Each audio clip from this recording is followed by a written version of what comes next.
Hello everybody and welcome. In this video I'm going to show you how to disconnect your headphones Argon Audio Quiet Storm from your iPhone.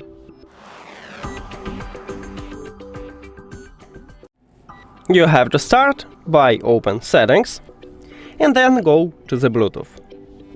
At the device list, click the information icon or settings icon near to your headphones.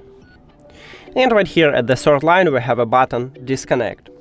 Tap at this button, but before I tap on it, I will tell you the difference between disconnect and unpair.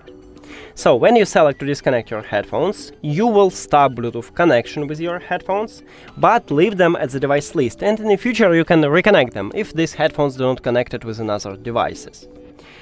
And if you select to unpair, you will totally remove your headphones from your phone. So if you need this, just select Forget this device button. But let's disconnect them. So disconnect, and as I said, I stop Bluetooth connection with them, but still have them at the device list, and I can easily reconnect them. That's it. Thank you for watching this video. If you found it helpful, please consider subscribing to the channel and leave the like on the video. See you later!